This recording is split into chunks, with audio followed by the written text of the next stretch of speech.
But well played, SPT taking game number 1. And guess what? If CE don't go for the map pick now, it's almost certainly going to be a 2-0. Because CE can just take SPT can just take them to Dragonshire or Battlefield of Eternity, 2 maps where they have either 100 or very close to 100% win rate, and it's very unlikely CE are going to be able to outplay them there. So CE have to go for map pick here. How satisfied were you, though, with the fact that both teams ran actual comps and played an actual game, as opposed to recognizing that, hey, you know, like there's really not a lot for us here. Maybe we can just have a little bit of fun, but they actually went a little bit try-hard there.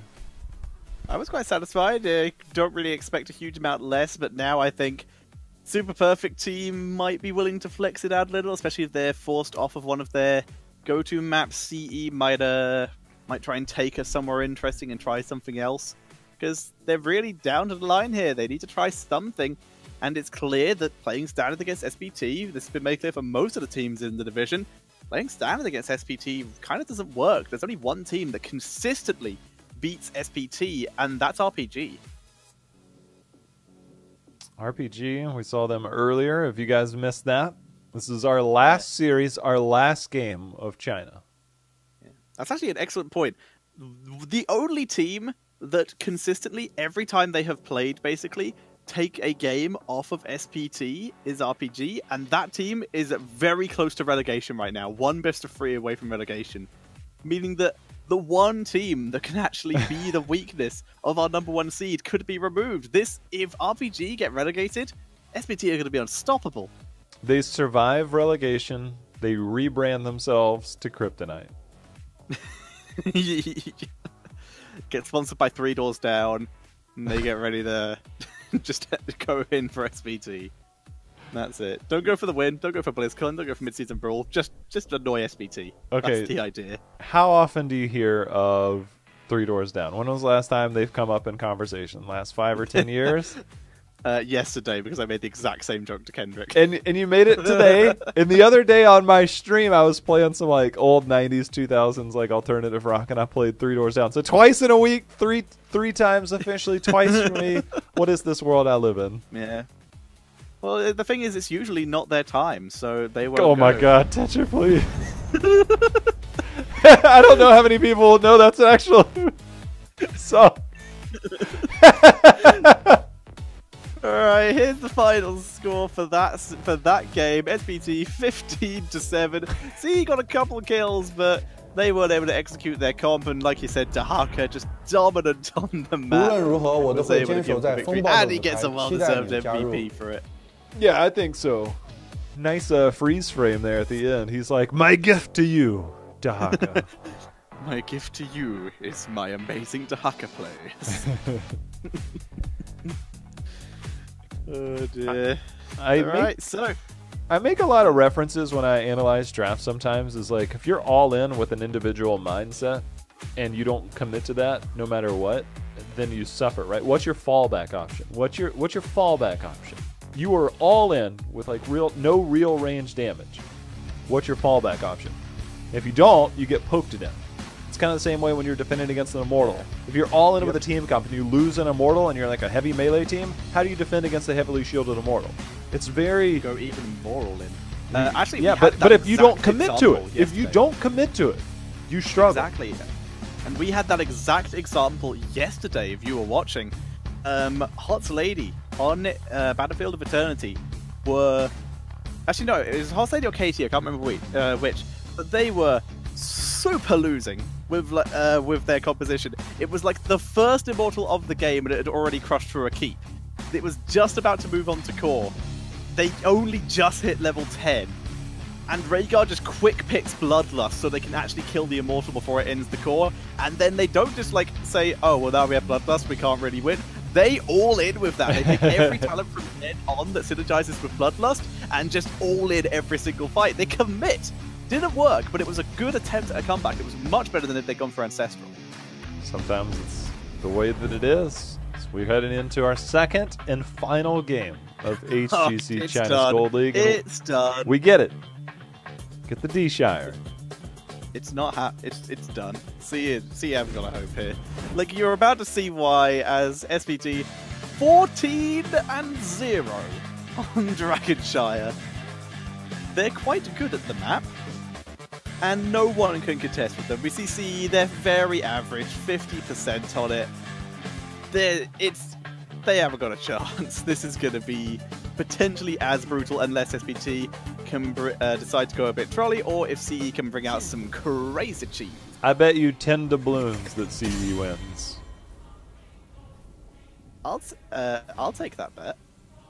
I'll bet you paying for the sushi on the first day we get for Christmas. Whoa. Okay, let's not get crazy here. I was just going to buy those chocolate candies that are wrapped in gold tin foil. That's fine, I'll take that. I'll take that. That'll do. I do like my chocolate. Alright, so starting off with a Tassadar pick. It was let through here as Genji was banned out by CE. Wow. Immediate Valor Rhaegar. ZZH, that Rhaegar, very popular. And of course, Jen Zhao. Probably one of the best Valors in the world. So, very fair. Literally just snap locked the first 3 picks of the game. Yep, and that immediately slows it down here.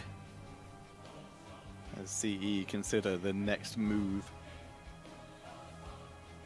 So, I'm trying to think, what kind of cheese could they run here if they were to do anything? We've seen RPG used to cheese this, not cheese this map, but they used to play murky top lane on this map. I remember that. They did that at the first Eastern Clash as well, and I was really critical of it because it was against the Dahaka, and Dahaka could not figure out how to deal with it.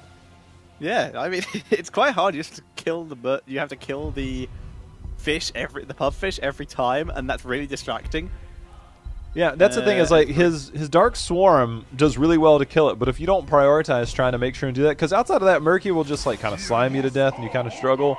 Yeah. Garrosh is another hero I like on this. It's kind of like Braxis, where you have the close quarter contention over the Shrine, and I think that favors him very well in the early game. I want to see them try and take advantage of that.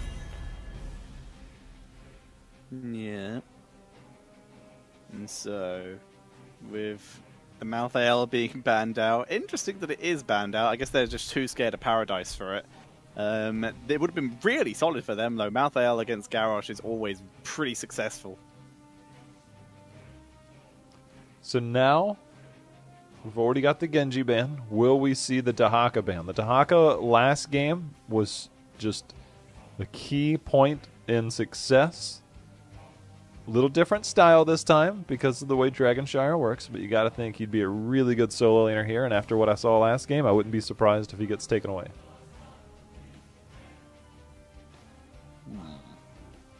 See, taking the time with it, though, burning through their entire clock here.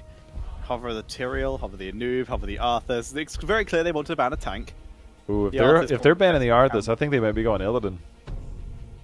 Maybe. They've got the Tassadar. They get rid of Dahaka instead. That's a Nubarak, but he's close. There's the Dahaka, and there's a Karazim to go with it. That's a shame. There was a very small chance we could have seen a Luther on that Karazim, and it would have made me happy. Instead, stolen. Double support. Yep. Like the Melody C on the... This is when you go Morales. Ooh. I'd like it. Stim drone seems like it would be good.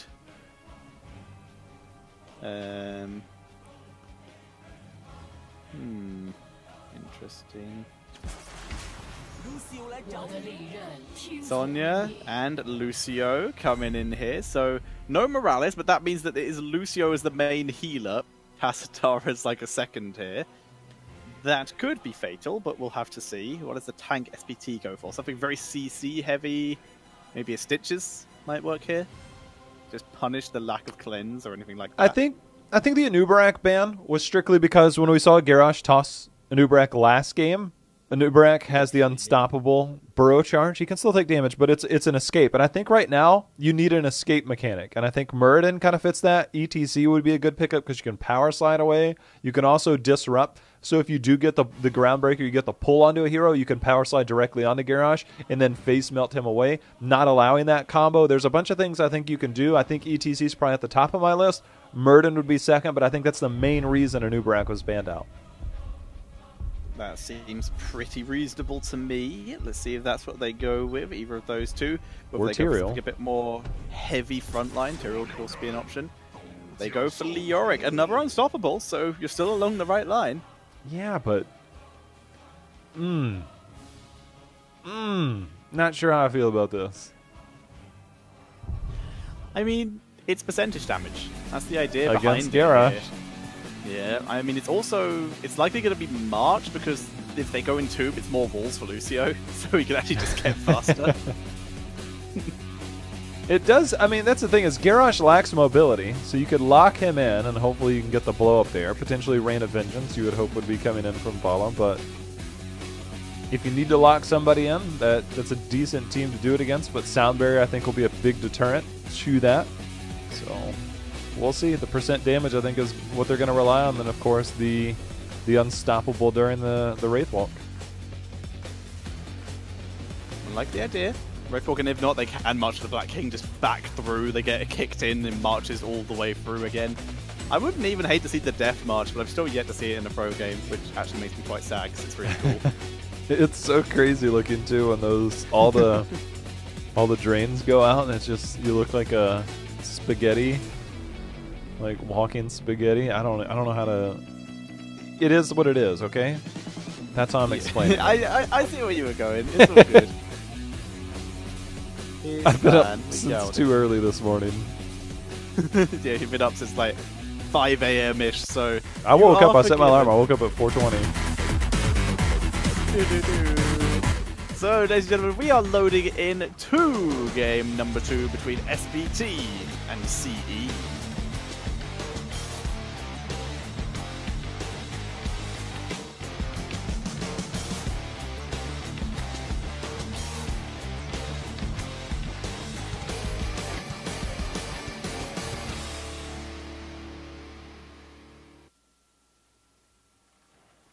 Final game, as SPT will be on the left, as Vala will be played by the name that, despite my best efforts, I've never been able to pronounce. Melody C on Rhaegar, Misaka will be on Leoric, and the rest of the team we'll see as we get started.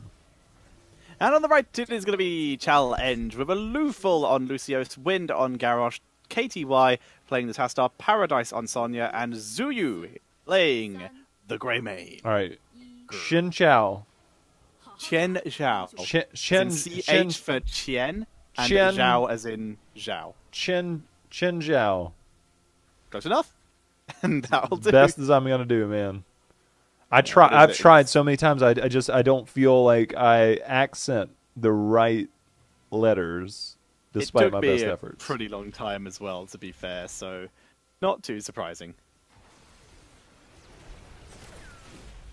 So if we do see Storm being used here, and so far, neither team playing hyper-aggressive. It is actually Greybane being used as a sort of ward to scout this out. Luful finds Rhaegar, Zuyu finds Soap, and they play aggressively, dropping the spear, trying to punish him, but they not able to finish him off. Not able to. We will get Iron Fist Kerosene as per expected here for the double support composition. Give yourself a bit more punch, so we'll see how that goes.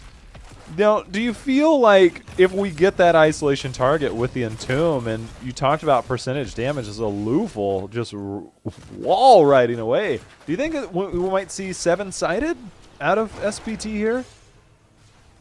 Ooh, more percentage damage against Garrosh, always good. It can get good value against Sonya too. Wouldn't hate it. I wouldn't feel bad about that at all. I think the early phase, given the double support and the lack of hard CC from the tanks on the side of SPT, I think that they're going to play more of a passive, just kind of control the battleground, maybe get some early wave clear in kind of approach. I take that back. They're going to get a kill and a Dragonite in 1 minute and 45 seconds. Yep, and the Dragon Knight immediately moves in What? and starts putting some pressure onto mid. 2 towers going to go down, no issue with that. Zuyu's very low down here. He could actually be sniped if he's not careful. He's dropping some damage onto Soap though. Surprise ZZH just short of killing Zuyu. That's...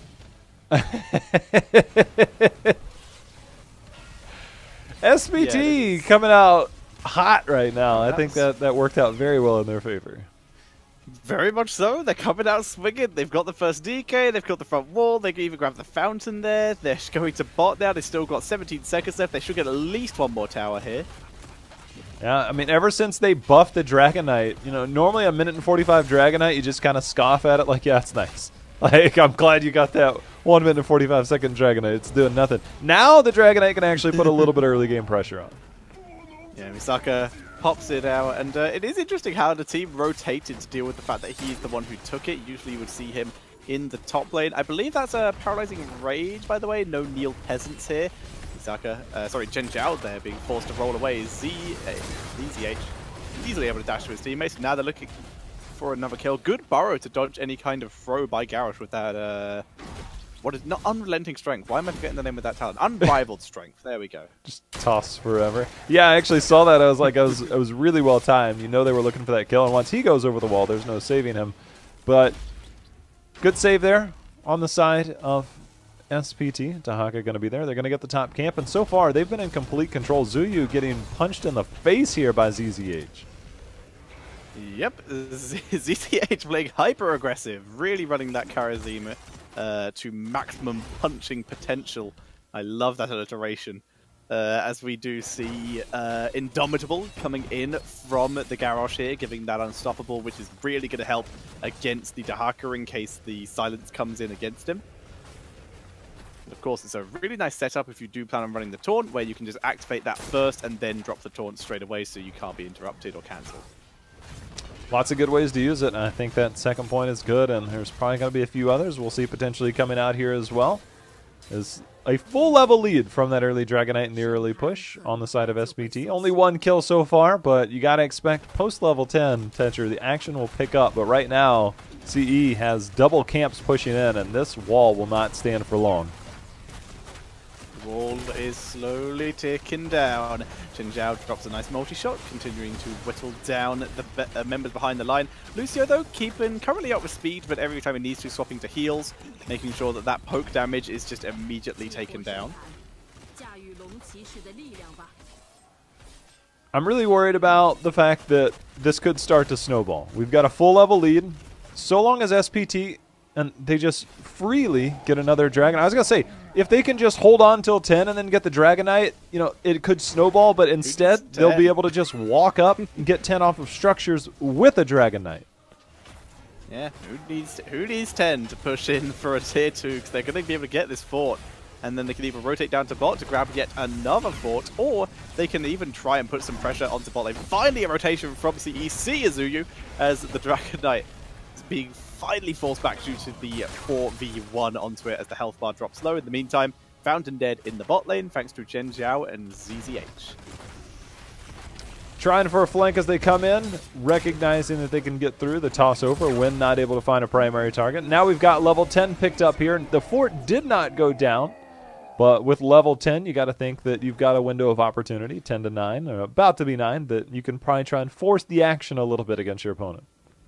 No entomb. Just throw everything we say out the window this game. The March is still reasonable, like we said. It gives more balls for Lucio.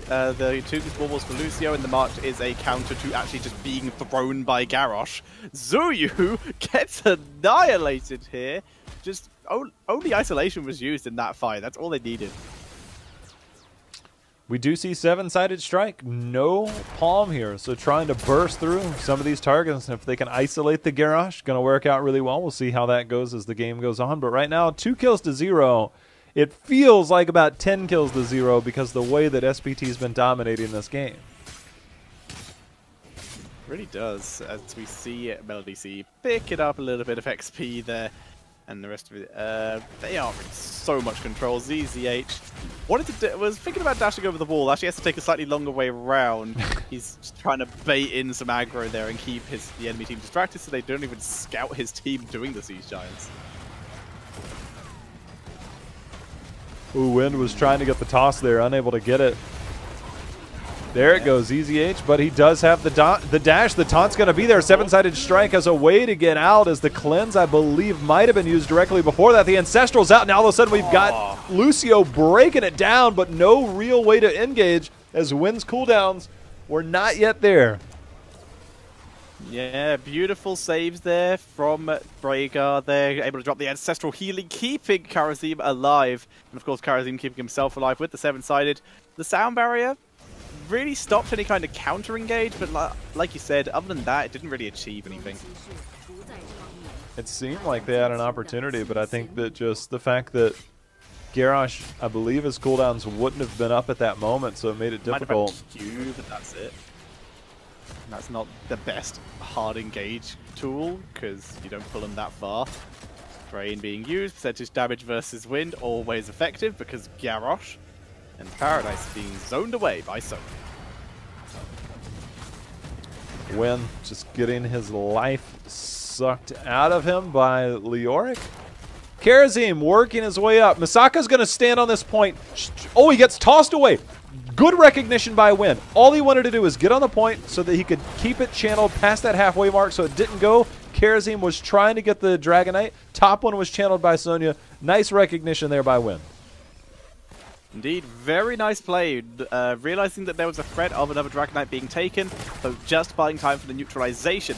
Fortunately, both taken again. Dahaka's still there, and because he tunneled down, leaving Sonya alone, Sonya didn't react, and that's the Dragonite going over. They may even get Garrosh as a kill here. He uses the taunt, immediately throws Valor. The beautiful reaction. Sound barrier as well. They want more. ZZH is the target, but he's so fast! That Quicksilver, level 13 talent, able to get him out of danger. In the meantime, Dragonite's about to kill a fort. There. Or not. Mid was cleared out. Fire and leaves. Yeah, bottom taking a bit of damage. The death timers are short enough that you can wait for Vala before you have to re-engage. You will probably just poke with fire, but it's low enough that you could almost walk up if you don't see the rest of the enemy team. I think they're going to wait for Vala. But Rhaegar has gone to the top since Dahaka is the one in the Dragonite, so got to be a little bit more careful than usual. We see Soap moving on to the fort, able to take that down pretty quickly. And now Soap, Dragonite health dropping low, hunts away Wind. He is the biggest threat. Like, he's not the biggest damage dealer, but he is almost all of the CC that CE has. So they want to get rid of him so that their team is not in danger. Dragonite looks like it might just be cancelled. Nope, it's just going to run out of duration. I think after that early Vala pick, that's pretty much as you can expect to get out of it. Did open the map. You still have your level lead. You don't want to risk too much more. You're in control. You've got the global. It's been doing well. I think right now, SPT, they'll try and play for 16 before the next phase. And the way that they've been I feel like all the Dragonites, it's the third one. They've all felt really, really easy. Yep, they haven't had a huge amount of trouble. This is the most contention they've actually had over a shrine, really, with almost 5 man in the bot fight. But Sonya, like we said, didn't react in top lane, and as such, Dahaka just sort of borrowed and left to go get the Dragonite. Level 13 is available now for CE. Mystical Spear, we got the double up. We have, I believe, the Wall Ride Armor for Lucio. So, good setup here. I got so debated. I was like, why is Sonya just standing there next to the camp but not killing? And then I realized it was the stream lag of. I was like, all right, there we go. But we got ourselves a fight. There's the taunt, the pull in, and the instant dive as Greymane follows up onto that. The toss in. ZZH trying to dive out of there, giving that movement speed. Xin Chao is trying to walk away as best he can, but a loophole going in. 7-sided strike used defensively. It has 2 people down. Make it 3, and they're looking for more. The isolation was good. Marshall the Black King doing some good AoE damage, but everyone's too healthy. And Garrosh is looking for yet another kill. They haven't even finished off Misaki yet, and he was looking to Soap. But they are able to pick up the kills. 4 kills going over to CE. And once again, it's Garrosh who is really making the plays for them here. Really nicely done. And of course, that sound barrier was pretty next level there. Really good job. That is what they've been looking for 11 minutes, Tetra. They finally got it. What I loved was the call, the direction, and Greymane instantly went in for the kill. The minute he saw that taunt pulled in. Very good execution. I don't know if you saw it as well, but while they were chasing down onto Karazim, Garrosh actually into the frayed Greymane so that he could do even more damage. So Lucio goes for green talent, that his name is escaping me. Bring it together, that's the one. Which gives more healing if he's surrounded by more allies. Considering how grouped they are, that's reasonably fair. Yeah, I mean, most of the time we see the percent healing, but I think this is acceptable. Misaka going to go ahead and Wraith Walk over, and now we've got a 2v2 down here. Luful trying to do his best, but Dahaka's about to come in on the backside. Wynn's going to be in a lot of trouble here. The sound barrier is going to go out. Seven-sided strike used defensively, and Wind is going to fall. The Luful will fall as well. Beautiful isolation onto him. Dragonite not captured, and the split from CE. They're looking so good grouped up, but that split was their downfall, losing 2 members here. If only there were more people there for healing. Yeah, exactly. He didn't get the value. He took that talent and then they split it into a 2-man lane. He needs at least 2 other heroes in that circle to get the value from it. That is unfortunate for him. Feels bad, man. Now we've got another Dragonite, which will be picked up here, and Misaka will happily take it per usual. Yeah. KTY tried to get to the bottom lane to neutralize in time, but was just too slow. And they will pull back to prepare to defend the Dragonite, which is rotating down to bot. There's still a tower here, which will go down in about 4 hits. 2, 3. Just ignores the last one. There we go, 4. Even through the Tash shield. And the thing is, like, now they have Siege Giants. They can get another minion wave up here, try and clear that out. Greymane obviously is trying to go in. ZZH went way of 100 Fist and just went up there trying to put a few dents into Greymane's face, but they're sieging up. Siege Giants just about cleared. I think getting key fall is about as much as they can hope to get here. Although they might... We'll get a 4. Thanks to Dahaka, they're probably going to get to that 4 in top lane. The CE making the most of Dahaka's absence here, trying to put some pressure on Lucio. He's going to speed boost his way right back to his team so that he does not miss out on anything. But SPT have already disengaged. Dahaka does not get the 4 yet, but he's definitely weakened it. He is going to attempt to try and take this before CE can rotate. We don't see the hard rotation up. Instead, they're going to come back and contest their Siege Giants as the Giant gets thrown out. Now we've got Wynn standing on point. There's the taunt. 7-sided strike again used defensively. And we see Soap misses the isolation Tetra. Another insane sound barrier by Lucio holding it together. Paradise getting focused here. Where's that whirlwind on 3 members getting huge value. Wind is getting dropped, but he throws Dahaka away from himself. Zuyu is in danger. He's able to move through, and it looks like only Sonya will drop here, but it's still SPT stealing the camp. Actually, KTY is almost certainly going to drop. He is getting chased by 4 members. Down he goes, 2 for 0, and the camp stolen. Beautiful invade by SPT. Some nice moves. Cleanse a bit too late, but there's what we called earlier. March of the Black King through Garrosh. After he throws you, Garrosh goes down, and Misaka lives. I was going to say, he's like, this is a prime moment, but ZZH, they're a little bit overcommitted here. The keep's going to fall, but they are 4 members down. This should be game. Super perfect team looking to keep it perfect at 15-0. They're moving forward. Luful doing everything he can. The very slow, tickling auto attacks onto Zhen Zhao, trying to finish him off. Sonya's about to come back, but it's going to be too late. And that's going to be GG. SPT keeping the score in their favor. They continue to remain as the #1 seed. And they are your Phase 2 Chinese champions. And they will be going to BlizzCon. There's the trophy. Finally, somebody's going to grab that and say, that's ours. That is ours. They earned it. They earned it. A grand total at the end of the league of 32 points. That is a full 8 points ahead of Challenge, the next highest team. Well played by Super Perfect Team. All the best of luck to them heading into BlizzCon, as they will be moving in as our #1 seed and our champions.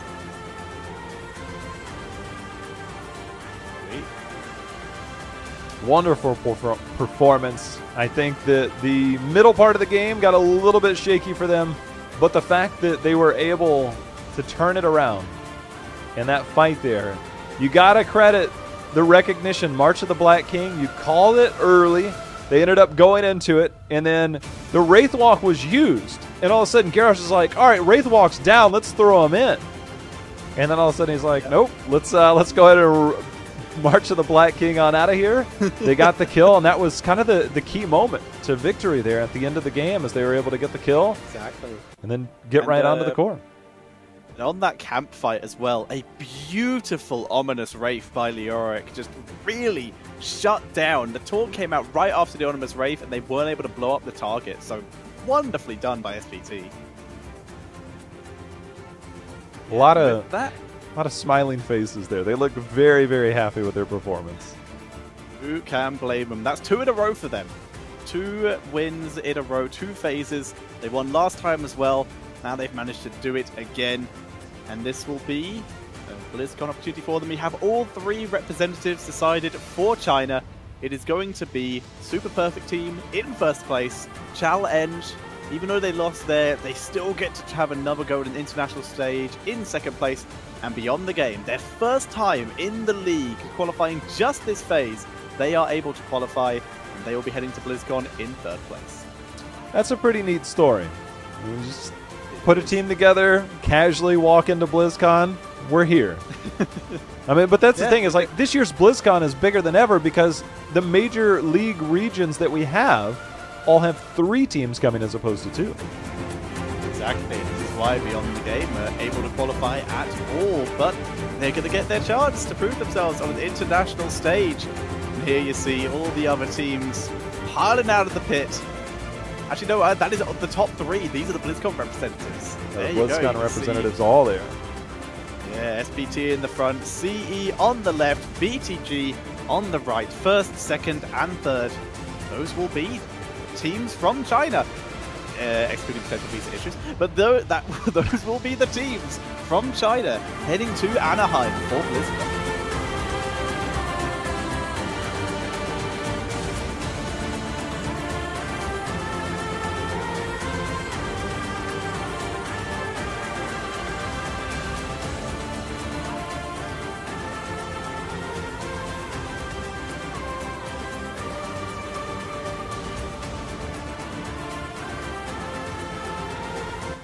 Confetti falls.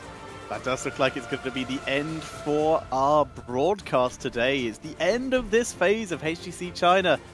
No more HGC China until probably January when it comes around again after BlizzCon, but we will probably see a lot of these teams at the Gold Club World Championship, and before then we will see them at BlizzCon. But it's not the end from me and Jay Howe either. Jay Howe, where can the audience see us in the near future? I believe something called the Crucible. What? What's that? I believe it's where people play to get into the Pro Division. Speaking of Pro Division, it all starts in the Open Division, and the Open Division will cap off in Europe this afternoon or evening, depending on where you're at, with Tetcher and Grubby over on Grubby's stream. And next week, Monday, Tuesday, Wednesday, we will have the NA qualifiers. The top 2 teams will be going to the Crucible, which will be taking place next weekend. And that is what we're going to see. The EU playoffs will conclude in about an hour and 45 minutes over on twitch.tv/follow Grubby. And then in 1 week's time, I believe it's still on the Arcane8 Twitch channel, you can see the American playoffs for deciding which of their teams will go to the Crucible, which will be in about 2 weeks' time. I'm excited for it. NA has got their best hope. Maybe we can I've heard play the rumors in. of the Crowan. Huh? I've heard the rumors about the Crowan.